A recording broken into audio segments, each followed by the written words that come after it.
After more than 80 years as the Air Force Aid Society, the nonprofit is rebranding as the Air and Space Forces Aid Society to reflect its commitment to both communities. Here to explain the change and what it means for military families is the CEO of AFAS, retired Air Force Major General Ed Thomas. Ed, it's great to have you on the show. Thanks, Terry. Good to be here. Let's do first things first. Tell us about the Air and Space Forces Aid Society. What do you do? The bottom line, Terry, is we take care of airmen, guardians, and their families. We've been doing it since 1942. As the World War II started to ramp up, all of the services have an organization like this. It is the official relief society of that service. Army Emergency Relief takes care of soldiers. Navy Marine Corps Relief takes care of Marines and sailors. Coast Guard Mutual Assistance takes care of coasties. We take care in the Air and Space Forces, now the Air and Space Forces Aid Society, we take care of airmen, guardians, and their families when they need us most. And what sort of format does that aid take? Well, we do several things. At the most basic level, we provide two basic forms of assistance. The first is grants. We did $4.5 million in scholarships last year. We did almost $5 million in disaster relief when Hurricanes Helene and Milton and other natural disasters hit parts of the United States where we had our service members stationed. So we do grants. We also do zero interest loans. Now, we're not a bank, but the reason we do zero interest loans is in some cases, it prevents our young, particularly our most junior enlisted folks, from going to a payday loan organization that's going to charge them 30, 39% interest. And we want to avoid that. Well, the big news for us in this conversation is that you've added Space Force to the organization's name and logo. Tell us about why and what message you want to send with that. Yeah, well, I would say, Terry, it is overdue that finally we have renamed ourselves the Air and Space Forces Aid Society. You know, I was on the air staff with General Goldfein, General Raymond, Secretary Wilson in 2019 on December 20th when we stood up the Space Force. And it wasn't like a 5-year planning ramp to create this new service. On day one, when President Trump signed the NDAA out at Andrews Air Force Base, we had a Space Force. It was a Space Force of one, General Raymond, but now it's ramped up to about 10,000 people. They're going to be ramping up to almost 3 times that size in the out years. And we need to recognize as the official aid organization of the Department of the Air Force who we serve. And we've been serving Guardians since day one. But we just want to make sure that we're connecting with those people that we're charged to help take care of, and that airmen, guardians, and their families know that we are here for them. As you've built a support mechanism for Guardians, are you finding that force has needs that are different in scale or scope from airmen in general? No, I would say for the most part, the needs are very, very similar. Most of our support is focused on our most junior enlisted, E1s to E4s, and the kinds of difficulties that our young service members are experiencing, whether they're Air Force, Space Force, Army, Navy, Marine Corps, they look very similar.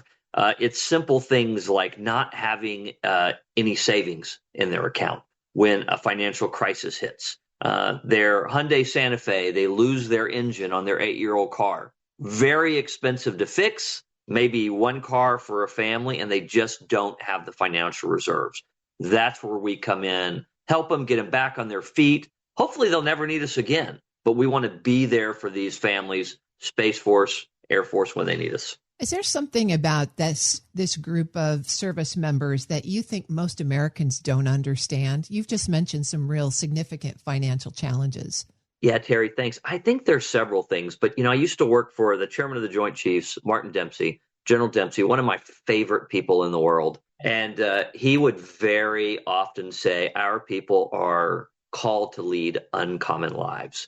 And they are uncommon lives. I mean, you take an 18, a 20, a 22-year-old, they move away from their family, sometimes to the other side of the world. They leave their community. They leave their support, sources of support. Often they end up with all the change happening at once that adds a lot of financial stress, often adds a lot of mental or emotional stress, and all things people learn to deal with. I spent 33 years on active duty in the military, plus 4 years as a cadet, and I grew up in an Army family. I was kind of used to this, but we have a lot of people that are plucked out of their families and their homes across America, thrown into this military life across the country, across the world. And there's a lot of unique challenges and stressors that they just might not be prepared for. I'm speaking with retired Air Force Major General Ed Thomas, who leads the Air and Space Forces Aid Society. Are there particular needs in the Air Force and the Guardians that you're meeting right now? Absolutely. Some of the biggest needs that we meet on a day-to-day basis, and we're often doing them very quietly, is just basic living expenses. It's those airmen or guardians, their families that meet an unexpected financial crisis and they just don't have the reserves to deal with it. Sometimes it's rent, sometimes it's mortgage, particularly in high-cost living areas like New York or LA, where we're asking people to go relocate to. Sometimes it's auto repair. So there's a lot of those things that we're doing. And then one of the other things that we do that people don't often realize is just helping young airmen and guardians get back for emergencies. Let's say they're stationed in Kunsan, Korea, an hour and a half from Seoul, and they lose a family member, they have a family member that's terminally ill. Our U.S. government policies, while they're great and they help take care of our people, they don't pay for all of those things. So for a young airman to be able to pick up and move from one side, or take off and travel from one side of the world to the other to get there for a family emergency, they often need help and they often need support. We'll do that. We'll work with them. We work with the Red Cross. We'll pay for their flights. We'll get them home and make sure they're there when they need to be there, or in unfortunate cases, at least be there to say goodbye. As you look forward to 2026, what are the priorities beyond the name change? Are there new programs or outreach initiatives or partnerships you're really excited about? No, thanks. Yes to all of those things. We have probably made the biggest changes in the last, say, 6 or 7 months that we've probably made in decades to the way we deliver our programs. And I'll tie that to our number one strategic priority, and that's just awareness. That's just making sure that we create and enhance the awareness across the force. So when airmen, especially people who are relatively new to the force, hit a snag, they know who to turn to. So some of the things that we've done is we've dramatically increased our child care support, money that goes to these young families to be able to help take care of children when they're deployed, when they're doing a permanent change of station from one assignment to another. Car seats is another. When we buy car seats for every E1 to E5 when they have a new child. Wow. It's $250 that gets zailed straight into their account so that they can go get that car seat.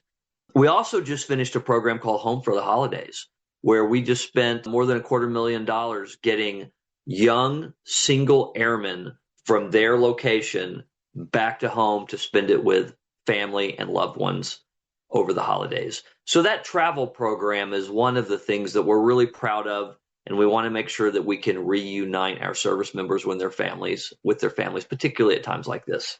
As we wrap up here, I want to give you the opportunity to make a call to action. What can the public or industry do to help you move the needle? Well, the first thing I'd say, Terry, is the awareness piece. While we need funds and we need to fundraise, we want to make sure that all of our service members know that we're here to help them. That's where my passion is. And that's where I want to make sure people know how to come to us in times of need. It's not only good for those service members and their families, but it's good for the readiness of the nation. Now, also, I'll never turn down an opportunity for help. AFAS.org, AFAS.org. If people go there, they can either click a button that says, hey, I need help, or click a button that says, I want to support. There are certainly a lot of young junior airmen and guardians of their families that we can use with your help. So thank you, Terry. I've been speaking with retired Air Force Major General Ed Thomas, who leads the Air and Space Forces Aid Society. Thanks so much for sharing the work of this important organization with us today. Terry, thank you so much. I appreciate it. We'll post this interview at federalnewsnetwork.com/Federal Drive. Subscribe to the Federal Drive wherever you get your podcasts.